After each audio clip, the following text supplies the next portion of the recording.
प्रश्न है कि कबीर साहब का दर्शन किसने किया है। पारख मत वाले किया है या फिर दामाखेड़ा वाले ने किया है या फिर रामपाल जी महाराज के जो जितने भक्त हैं उसने किया है। कौन दर्शन किया कबीर साहब का अभी वर्तमान में।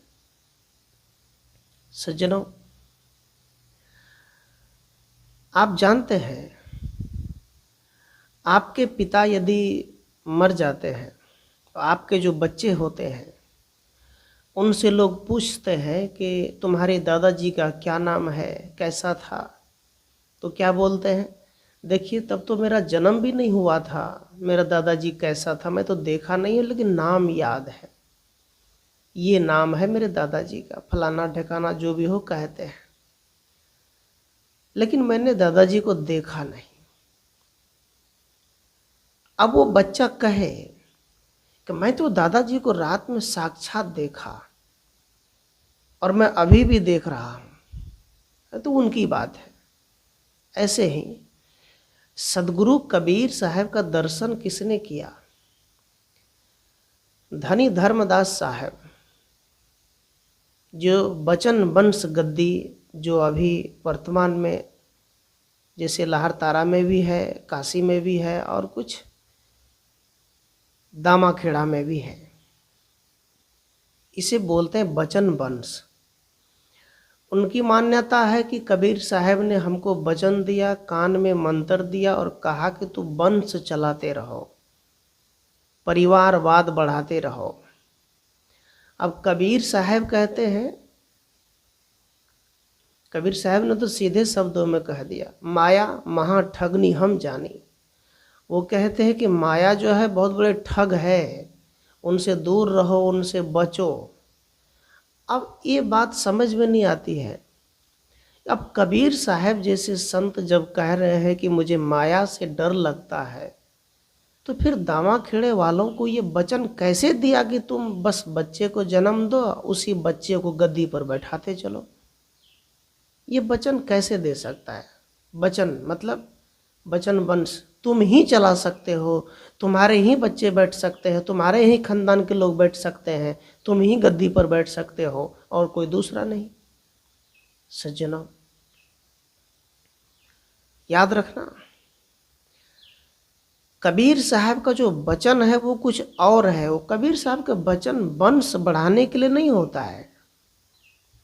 समझ रहे हैं ना बात को। कबीर साहब का वचन जो है समाज को जगाने के लिए होता है।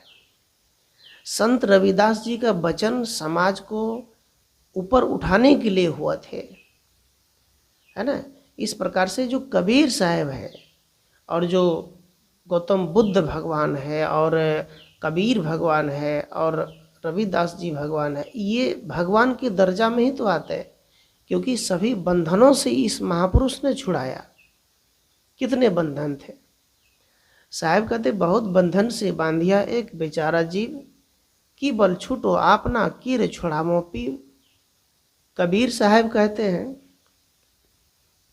आदमी के पास पहले बहुत बड़ा बंधन था पहले के समाज में, अब तो कम है, लेकिन अभी भी बहुत बंधन है। अब साहब कबीर ने ऐसा क्यों कहा, क्योंकि पहले के ज़माने में जो भी लोग जन्म लेते थे तो ब्राह्मण कहते थे कि बच्चे का मुंह मत देखो, अभी ग्रह है, ये है, वो है, हमसे पूजा कराओगे तो सफल होगा। इस प्रकार से साहब कहते हैं, इसीलिए कहा बहुत बंधन से बांधिया, है ना। आदमी के मन में बंधन है, अपनी आदत से बंधन में है, अपनी अपनी खान पान से बंधन में है, अपनी सामाजिक बंधन में है। साहब कहते बंधन तो बुराई है, बंधन तो चुगली है, बंधन तो निंदा है, बंधन तो अपने अंदर की खराबी है।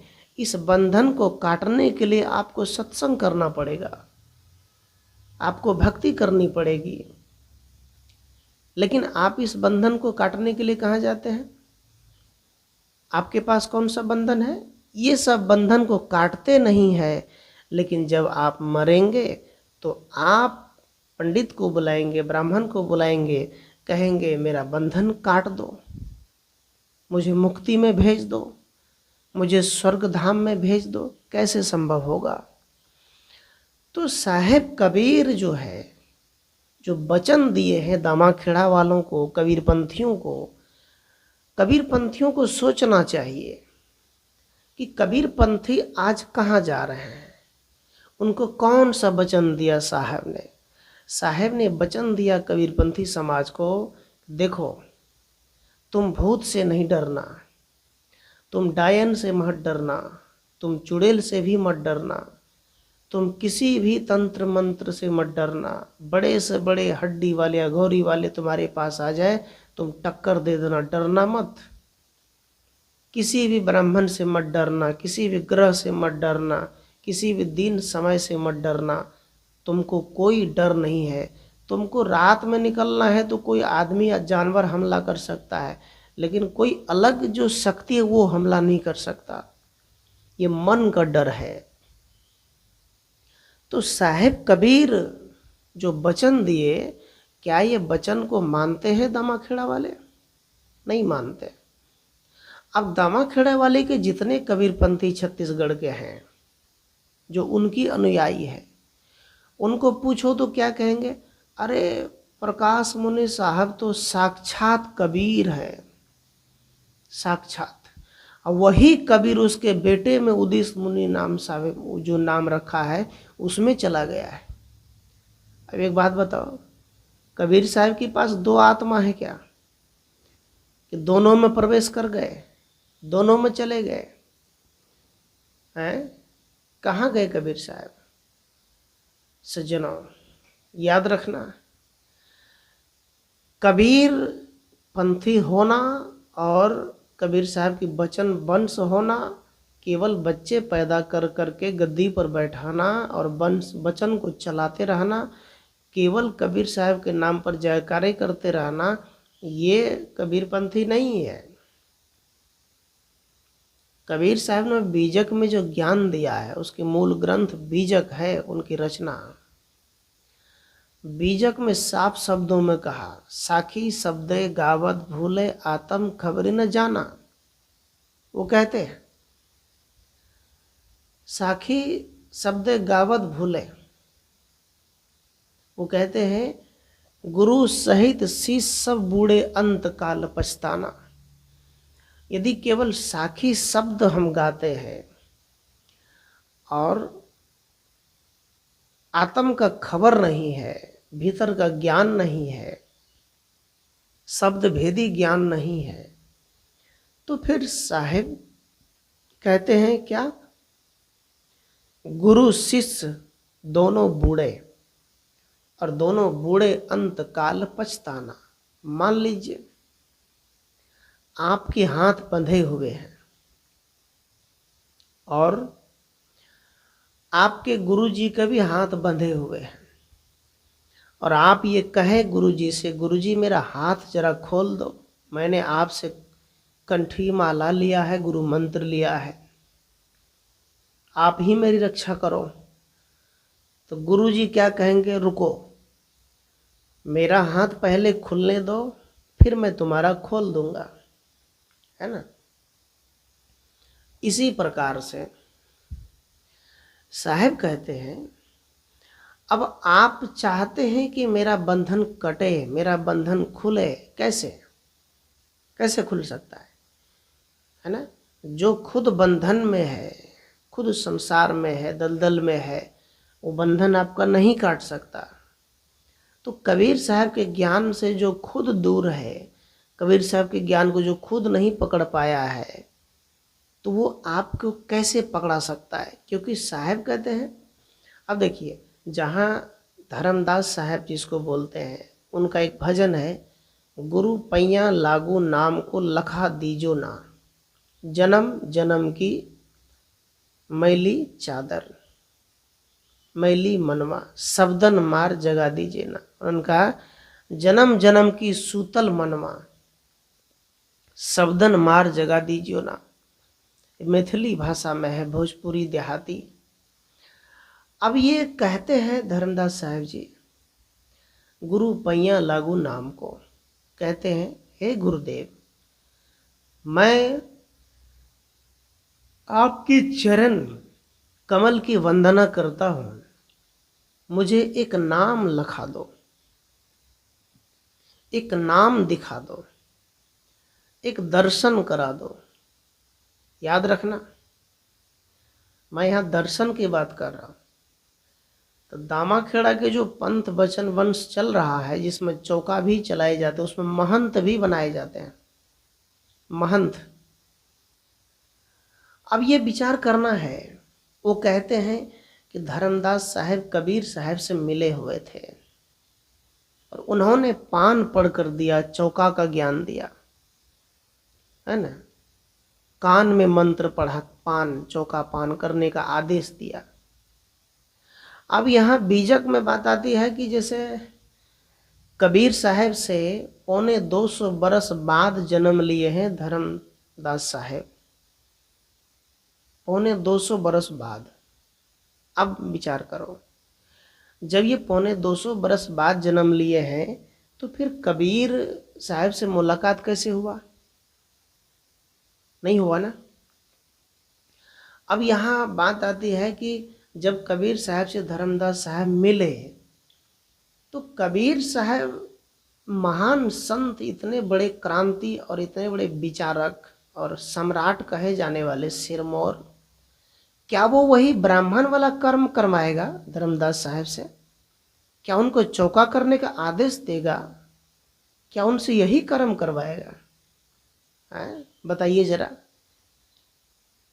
ये कहाँ की ज्ञान है? ये कबीर साहब से यदि धर्मदास साहब मिले होते तो बचन वंश पंथ ना होता, बचन वंश ना होता।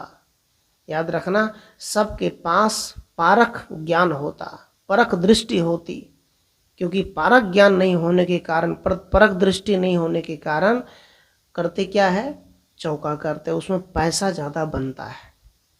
सज्जनों, कैसे बनता है मैं बता दूं।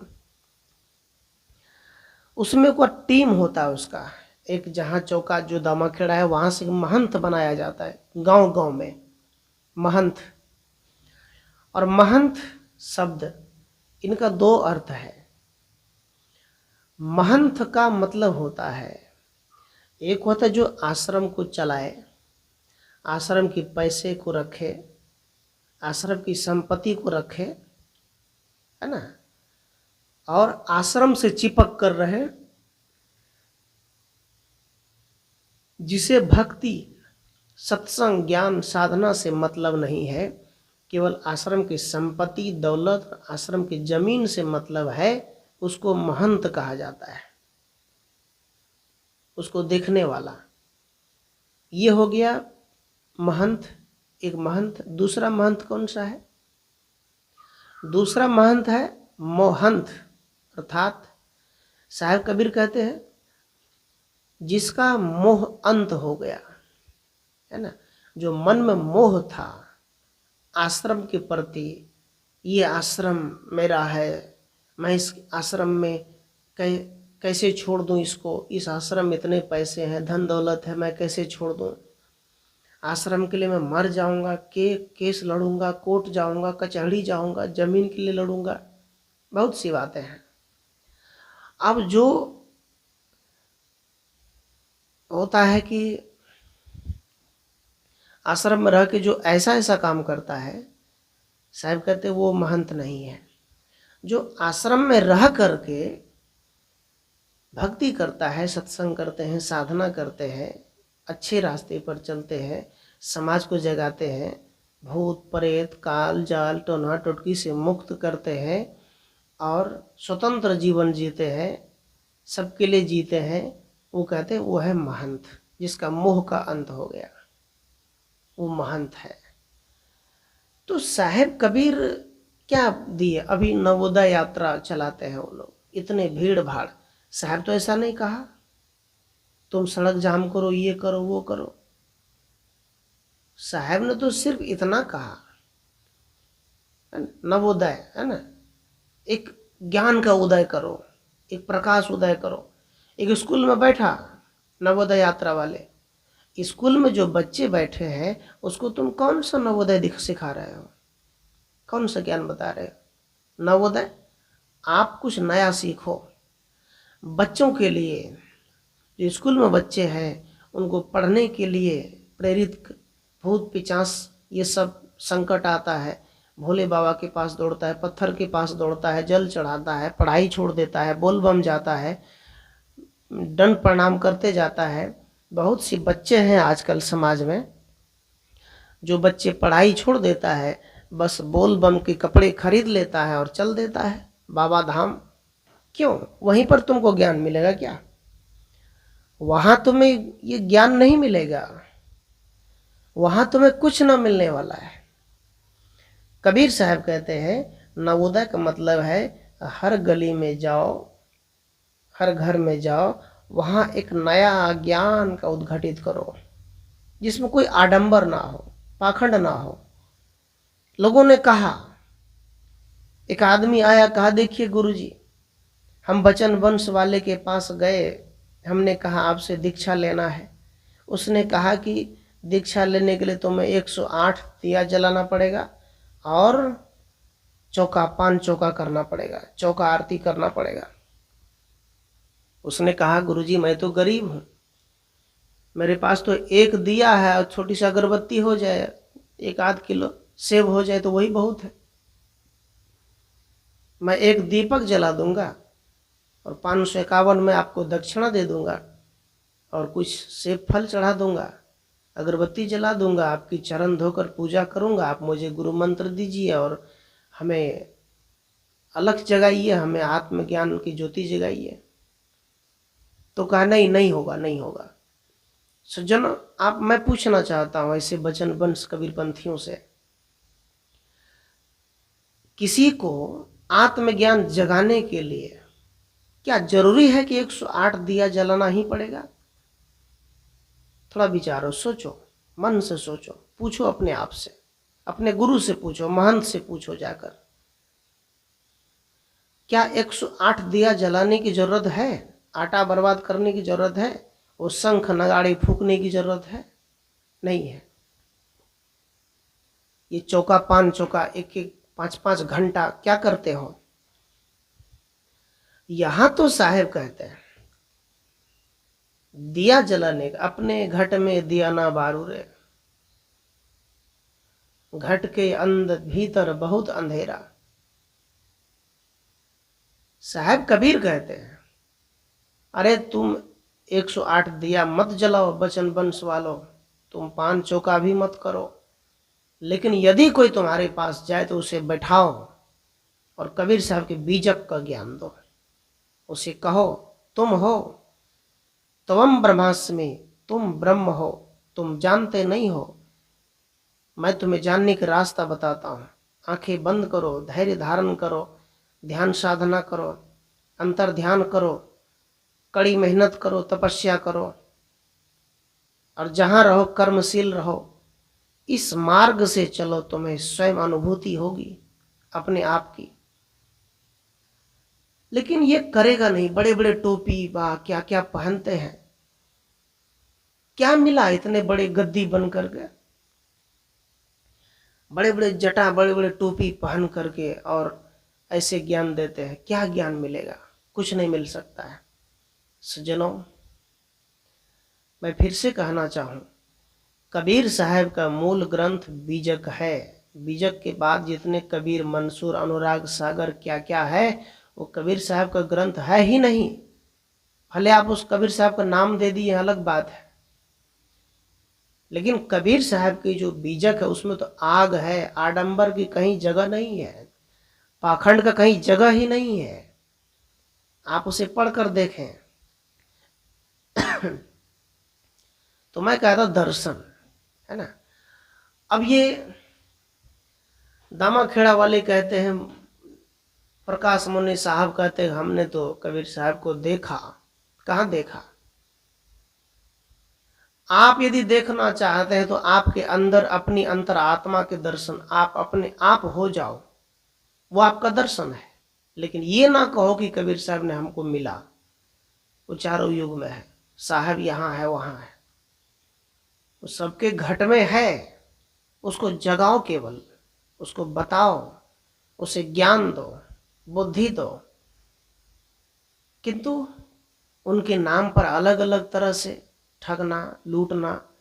साहब कबीर कहते हैं मेरा ये ज्ञान नहीं है, तू मेरा कबीरपंथी नहीं हो सकता। कबीर साहब तो मानवता के पुजारी थे और सब दिन रहेंगे, और कबीर साहब के सामने किसी का टिकते नहीं, किसी के चलते नहीं। तो कबीर साहब को समझना है, पढ़ना है, तो अवतारवाद को मिटाना पड़ेगा, और ये पान चौका, ये सब आडंबर को छोड़ना पड़ेगा, और कबीर साहब की गहराई से पारख दृष्टि। अब ये मत सोच लेना कि इलाहाबाद से पारख दृष्टि है, इलाहाबाद हो तो दूसरा मत हो गया। पारख कोई मत नहीं है। ये मत सोचो कि इलाहाबाद में सदगुरु अभिलाष साहब ने पारख सिद्धांत चलाया। पारख कोई मत नहीं, अभी भी बोल देता हूं। पारख कोई सिद्धांत, मतलब पारख आदमी के अंदर होनी चाहिए, वो सब जीवों के पास।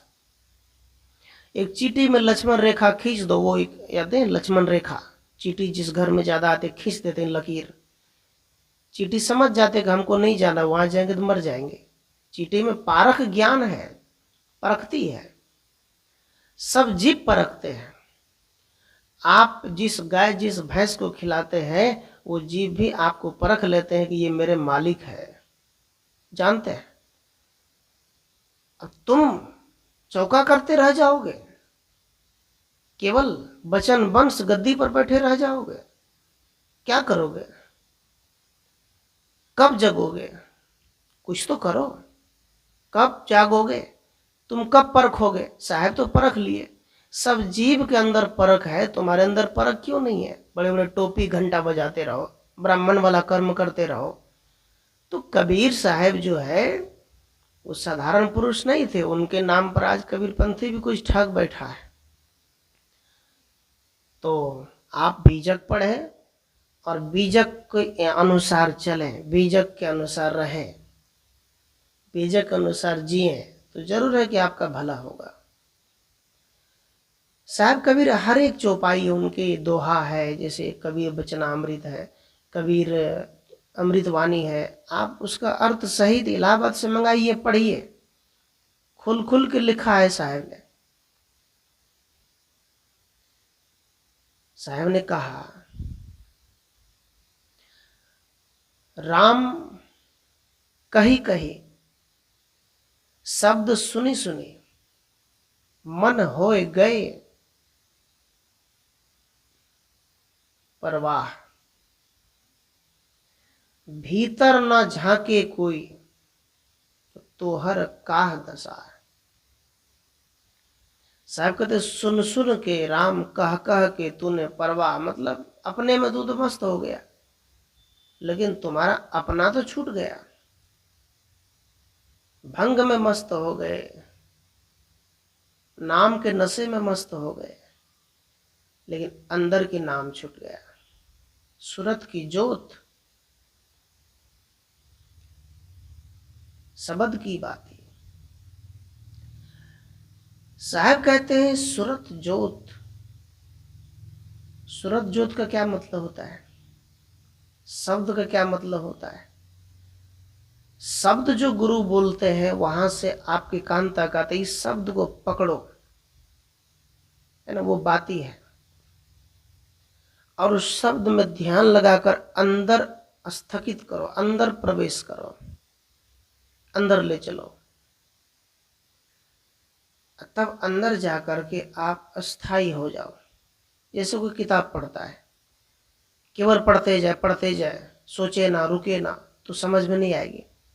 थोड़ा पढ़े, थोड़ा रुके, थोड़ा समझे, तो ज़्यादा समझ में आते। ऐसे ही गुरु की वचन सुन करके यदि हम समझते हैं और उस पर विचार करते हैं, रुकते हैं, थोड़ा देर गंभीरता पूर्वक सोचते हैं, तो फिर हमारा समाधान उसी समय हो जाता है। जिस प्रकार से बाबा साहब अम्बेडकर की संविधान है, कानून व्यवस्था है, ऐसे ही सदगुरु कबीर के ग्रंथ जो है धार्मिक क्षेत्र में संविधान है। जो कहते हम संविधान नहीं मानेंगे तो जाओ भटको। अब कोई मुसलमान समाज कहते हम संविधान नहीं मानेंगे, हम तो अल्लाह को मानेंगे। कोर्ट क्या है? कोर्ट अल्लाह है क्या? उनका ही कहना है, कोर्ट को नहीं मानता है तो उसका देख ले। जितने भी मुसलमान देश है वो जब वो कोई एक संविधान या कोई नियम पर नहीं चलता है तो सब बर्बाद है, भिख मांगे हैं। बम बारूद गोली बारूद यही तो फोड़ता है। लेकिन संविधान हो जाने से आदमी के जीवन में विकास होता है। संविधान का मतलब होता है नियम, कानून, व्यवस्था। ऐसे ही सदगुरु कबीर का जो बीजक है वो है संविधान। और संविधान में साधना कैसे करनी है, भक्ति कैसे करनी है, पूजा पाठ कैसे करने हैं, वो सब का नियम है। पूजा पाठ में उसका नियम है। सदगुरु कबीर अपने संविधान में लिखते हैं कि पूजा करना है तो जिंदा का करो, मुर्दा का ना करो। पूजा करना है तो जिंदा का करो, ये संविधान में लिखा है, कबीर साहब के संविधान में। जिंदा का पूजा। कबीर साहब कहते हैं भाग, जैसे हम भाग दिखाते हैं, वो कहते हैं भाग न देखो, अपने शरीर हाथ से कर्म करो। ये कबीर साहब का संविधान है। और ब्राह्मण का संविधान क्या है?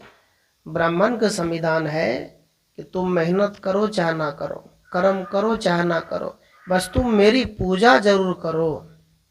ये ब्राह्मण का संविधान है।